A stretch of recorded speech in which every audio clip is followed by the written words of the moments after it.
From military school dropout to billionaire president, here's how Trump achieved the impossible. 1968, inherits his father's real estate empire. 1971, takes full control at just 25. 1976, builds the iconic Trump Tower.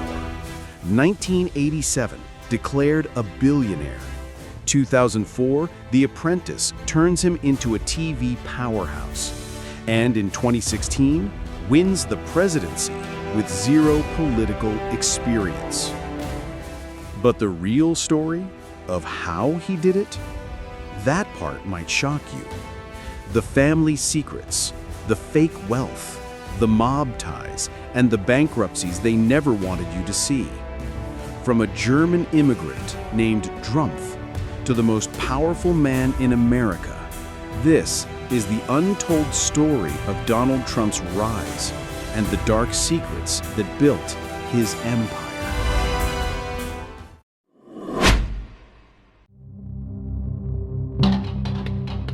Donald Trump's real family name isn't Trump, and his ancestors have been hiding the truth for over 100 years.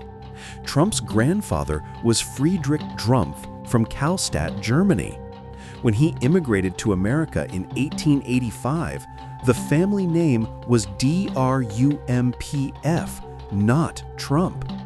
The family changed it during a wave of anti-German sentiment. Drumpf sounded too foreign.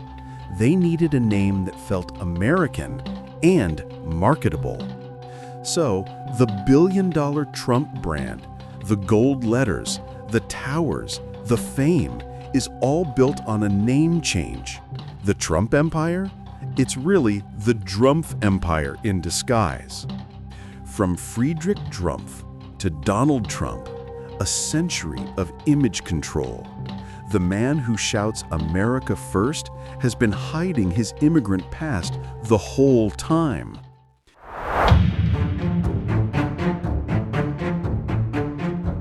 At age 13, Trump's parents were so fed up, they sent him away to military school. Young Donald was a troublemaker, fighting classmates, throwing rocks at neighbors, constantly getting in trouble. His parents, they couldn't control him anymore. They shipped him to New York Military Academy, hoping strict discipline would fix his behavior. Trump later claimed he was a great leader there, but classmates, they remember a bully. The military school experience taught Trump that authority comes from intimidation and fear, lessons he'd use for the rest of his life. From rebellious rich kid to military school graduate, Trump learned that rules don't apply to him, only to everyone else. While poor kids were dying in Vietnam, Donald Trump played tennis thanks to fake medical excuses. Trump got 5 deferments, 4 for college and 1 for mysterious bone spurs that kept him out of combat. The spurs were so minor, Trump later forgot which foot was injured. And yet, there he was, partying, playing tennis, living rich, while others went to war. Insiders believe his father, Fred Trump, paid a doctor to write the fake diagnosis. It wasn't health, it was money that kept Trump safe. And years later, that same man called himself a wartime president. The truth? A rich kid who bought his way out of real war while others bled.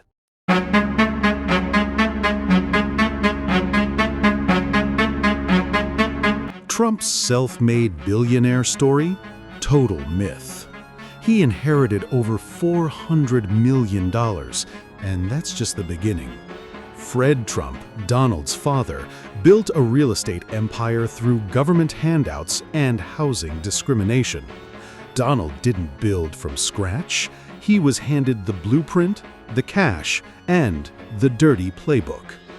By age 8, Donald was already a millionaire, on paper. That small loan of $1 million, it was a gift, never repaid. Behind closed doors, Fred secretly funneled money to Donald for decades, keeping his empire afloat. And when Fred died, the Trump kids ran a tax fraud scheme to dodge inheritance taxes. Fake corporations, inflated invoices. They stole hundreds of millions of dollars from taxpayers, legally. Not exactly. The so-called self-made billionaire was really a trust fund baby, powered by lies, privilege, and his father's money. Still think he built it all himself?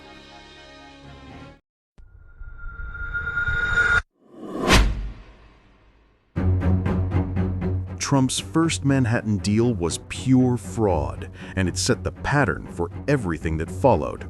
The Grand Hyatt Hotel deal made Trump famous, but he used daddy's money, government subsidies, and illegal Polish immigrant workers to build it. Trump Tower was built the same way. Undocumented workers, mob-connected concrete, and tax breaks he didn't deserve. While exploiting immigrant workers, Trump was already talking about being tough on immigration, pure hypocrisy from day one. Trump's Manhattan success was built on lies, exploitation, and daddy's money, the blueprint for his entire career.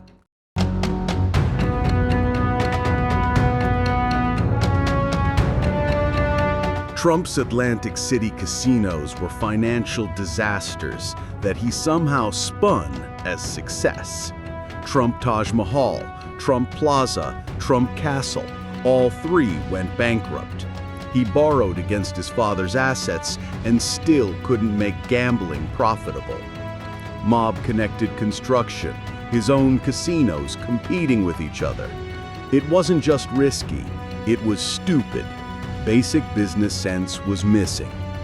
Yet Trump personally made millions, fees, salaries, while investors and contractors got left with nothing but debt. Trump's first bankruptcy taught him one thing: if you're rich and ruthless, you can fail upward and leave the rest behind.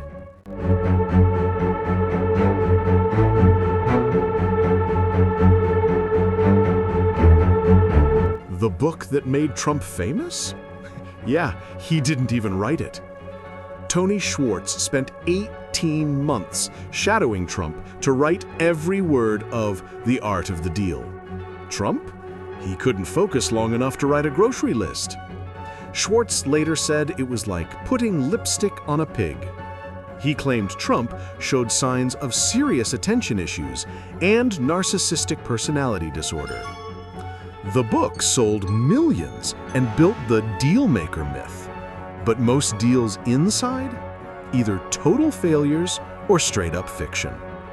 Trump's most famous success wasn't even his. It was a ghost-written fantasy about imaginary wins. Peak Trump. 7 chapters down, 6 more to go. But here's the thing. Part 2 is where Trump's story gets completely insane. We're talking bankruptcies, reality TV lies, the presidency, 91 criminal charges, and the comeback nobody saw coming. If you stop now, you'll miss the craziest parts. Part 2 is dropping soon. Click to continue the full Trump story.